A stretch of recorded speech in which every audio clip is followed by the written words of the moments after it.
Pasukan Israel melancarkan serangan mematikan ke daerah dekat rumah sakit Nasser di Khan Yunis, Gaza Selatan. Rudal yang dijatuhkan tentara Zionis itu menarget tenda yang digunakan oleh para jurnalis. Tak hanya menghanguskan tenda-tenda, api bahkan turut membakar seorang jurnalis Palestina secara hidup-hidup. Rekaman saat sang jurnalis terbakar hidup-hidup pun tampak terekam dalam unggahan yang dibagikan oleh sejumlah wartawan Palestina lainnya.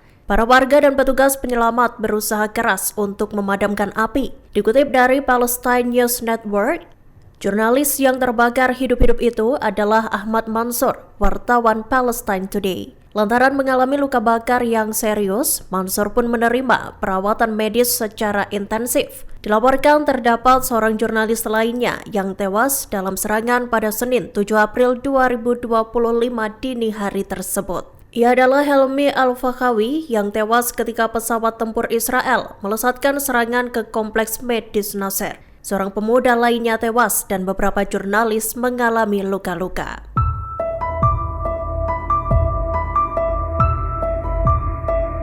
Rentetan roket milik sayap militan Hamas Brigada Al-Qassam menghantam kota Ashdod. Dilaporkan, serangan tersebut merupakan respons atas pembantaian warga sipil di jalur Gaza. Dalam pernyataannya pada Senin 7 April 2025, Al-Qassam mengungkap bahwa serangan itu melukai 12 warga Israel. Beberapa di antaranya terluka saat berusaha mencari tempat perlindungan. Dikutip dari Tribun News, militer Israel mengumumkan terdapat 10 roket yang diluncurkan oleh Brigada Al-Qassam. Meski begitu, mereka mengklaim telah mencegat sebagian roket tersebut. Peluncuran roket tersebut dilakukan Al-Qassam seusai Israel memperluas serangan udara dan darat di jalur Gaza. Sirine peringatan pun berbunyi di pinggiran Tel Aviv, Ashkelon, dan Ashdod seusai roket menembus pertahanan Israel. Para penduduk di wilayah tersebut pun berbondong-bondong mencari tempat perlindungan. Pecahan roket itu dilaporkan terlempar hingga ke 4 lokasi.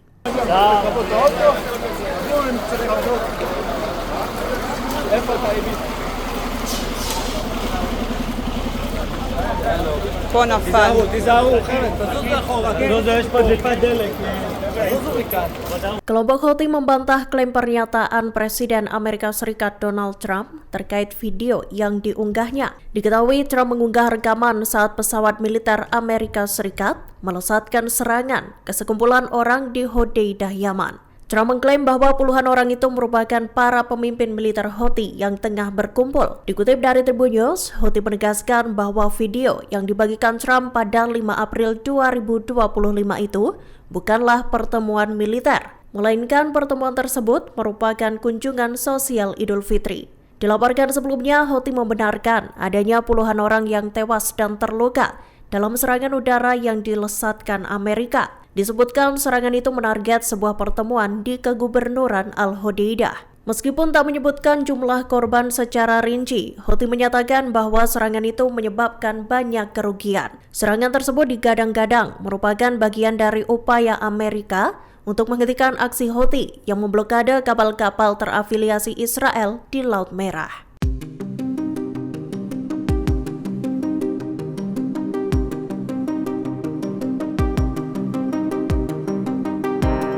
Kebohongan pasukan Israel terekam dalam sebuah video yang ditemukan di ponsel seorang dokter Palestina yang terbunuh.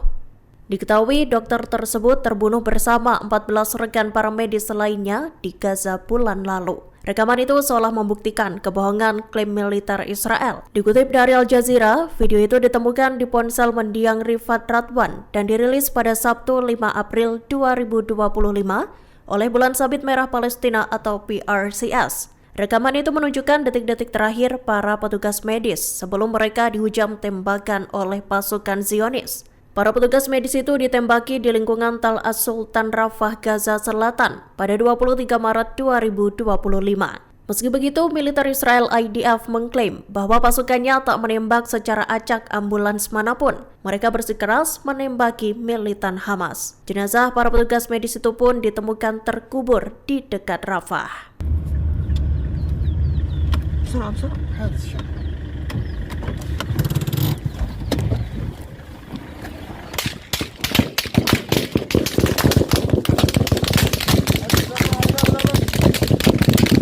Militer Israel IDF bersikeras menyatakan bahwa pasukannya tak menyasar ambulans Bulan Sabit Merah Palestina atau PRCS pada Maret 2025 lalu. Diketahui dalam serangan itu sebanyak 14 petugas medis tewas dihujam peluru. Wakil Komandan Batalion Brigade Golani menyatakan, kala itu pasukan Zionis tak mengenali lampu kilat ambulans. IDF juga menekankan bahwa insiden itu terjadi di zona pertempuran aktif. Dikutip dari Ynet News, IDF menyatakan bahwa tembakan-tembakan itu tak ditujukan pada para petugas medis. Bahkan pihaknya mengklaim tak ada pembunuhan dengan gaya eksekusi atau pertempuran jarak dekat. Brigade Golani mengutarakan bahwa pasukannya melepaskan tembakan dari posisi penyergapan tersembunyi. Peluru-peluru itu kemudian dilesatkan seusai mereka melacak kendaraan polisi Hamas.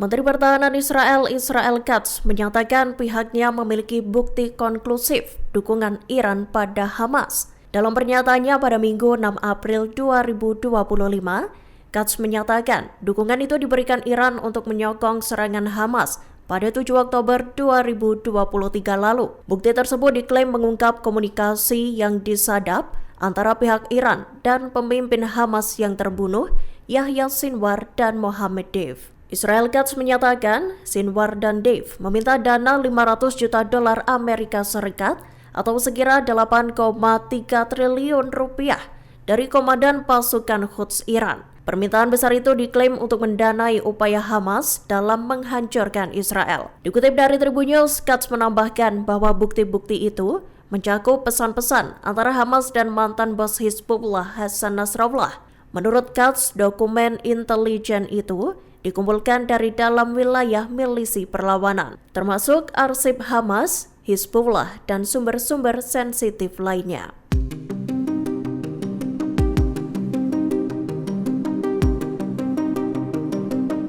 Seorang jurnalis Palestina terekam terbakar hidup-hidup dalam serangan udara Israel yang menggempur kompleks medis Nasser Khan Yunis, Gaza Selatan. Ia adalah Ahmad Mansur, jurnalis Palestine Today yang terpanggang saat rudal Zionis menarget tenda yang ditempati. Dalam rekaman yang beredar, Mansur tampak tak berdaya saat api menggerayangi tubuhnya. Kini Mansur menjalani perawatan intensif akibat luka bakar yang diderita. Seorang jurnalis Palestina bernama Badr Tabash kemudian mengungkap kondisi rekan sejawatnya itu. Dalam unggahan yang dibagikan pada Senin 7 April 2025 di Instagram, tampak Mansur terbaring di ranjang rumah sakit. Sekujur tubuhnya terlihat dibalut dengan perban. Selang-selang medis pun terpasang di sejumlah bagian tubuhnya. Disebutkan Badr, Mansur kini berada di ruang operasi.